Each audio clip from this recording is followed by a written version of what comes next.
In this video, we're going to be taking a look at Baylan Skoll for the vintage collection. I figured while I'm rounding out the rest of my collection for individual reviews, I would go ahead and knock out some of the newer TVC action figures as well as like a midday special. And I figured no better character to start with than Baylan Skoll here. So recently, I was on a business trip to Maine, and I happened to stop at Walmart and went down the action figure aisle. And surprisingly, or at least I was surprised, they had the entire wave of the Baylan wave here in stock there. All 6 action figures, at least one of each. There was like 3 Baylans, I think, and then 3 Shins. And I did get Shin as well, who I'll be reviewing next. And I also got the 501st clone. I figured I'd save the rest until later, but I do plan on getting at least the Mandalorian Super Commando and the Yord action figure from the Acolyte series. That is actually a very good Jedi action figure, and I think he'll fit in great with the prequel Jedi. For the Jedi Legend Obi-Wan, that's a really good looking action figure as well, and I'll definitely consider that. But let's go ahead and take a look at the package here first. I went ahead and opened up Baylan. But a good image of him there. Ray Stevenson. So recently I was watching Punisher Warzone again after so many years, and I forgot that he was actually the main character in that movie. Definitely would recommend checking that out if you never have. It's very gory, but that's kind of the charm to it. But we have the Ahsoka banner there. Then VC 355, Baylan Skoll, allied to former magistrate of Calodan Morgan Elsbeth after the fall of the Empire. Baylan Skoll is a shrewd lightsaber-wielding mercenary for hire, overseeing his apprentice, Shin Hati. Image of the figure there. And let's take a closer look at him. So I think I mentioned this in the Black Series Baylan video. I'm not really invested in these characters a whole lot. I've never even watched the Ahsoka show. But I do like their designs. And for my purposes, I plan on treating both Baylan and Shin as like disciples of Count Dooku. I think they'll fit in alongside characters like Tolskor, Asajj Ventress. Even Morgan Elsbeth, I think, can fit in that description as well. On my action figure shelf, I do have Morgan Elsbeth standing alongside Count Dooku, and I think 2 of them fit well together.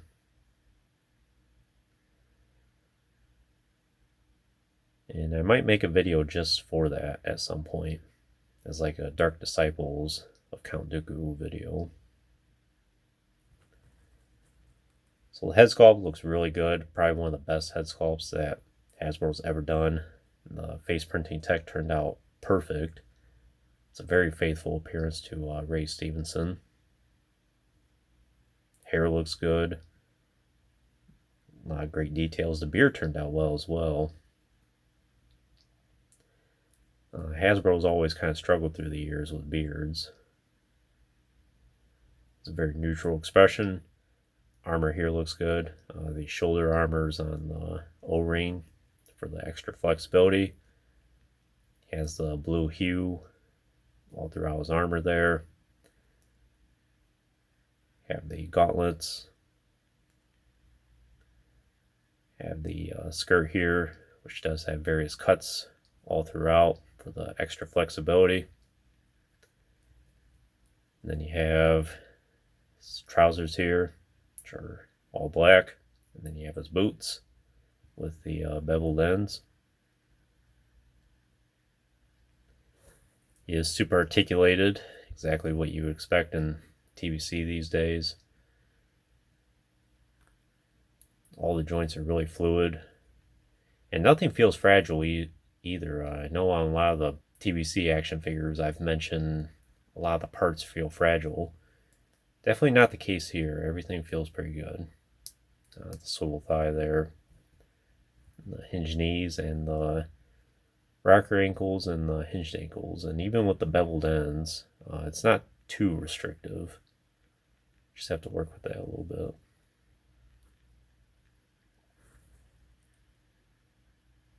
In terms of accessories, he has the ignited lightsaber blade. Very interesting hilt design. Kind of reminds me of something you would see in Jedi Academy. Fits well in his hand. And then you have the unignited hilt as well, which interestingly enough, it does not attach to his belt. It actually attaches to the end of the skirt there. That's something a little unique.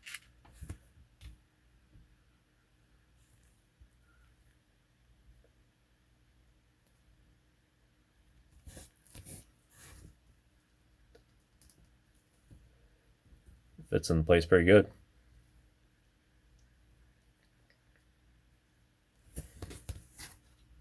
And I do think the proportions between the TVC figure here and the Black Series 1 have been improved upon. But in terms of the head sculpt between the two, I can't really say one's better than the other. They are both slightly different. I think the hair is a little bit more defined on the Black Series figure.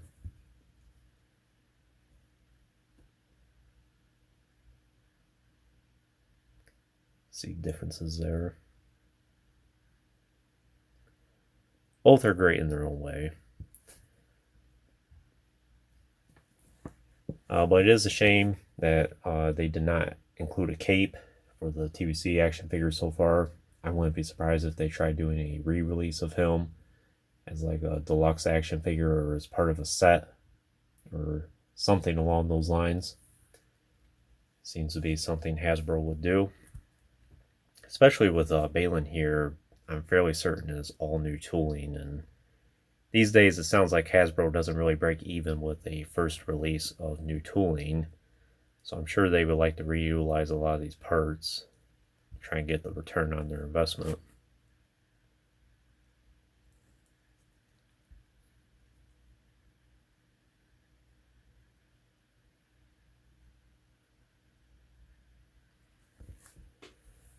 I think that's all I can really tell you about Baylan for now.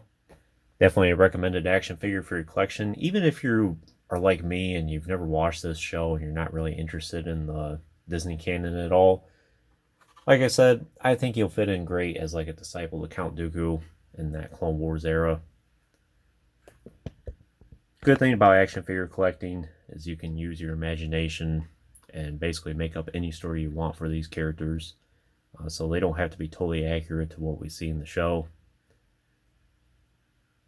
And that's what makes action figure collecting fun for me, especially these days. But I'm glad to add him to my collection. He's a fantastic action figure. Hasbro did a great job with him. But anyways, that concludes this review. I hope you enjoyed it. Stay tuned for plenty more in the future. There's always more to come. If you haven't already, please like the video and subscribe to the channel. I appreciate your support, and check out the links in the description if you haven't done so already. And as always, thanks for watching.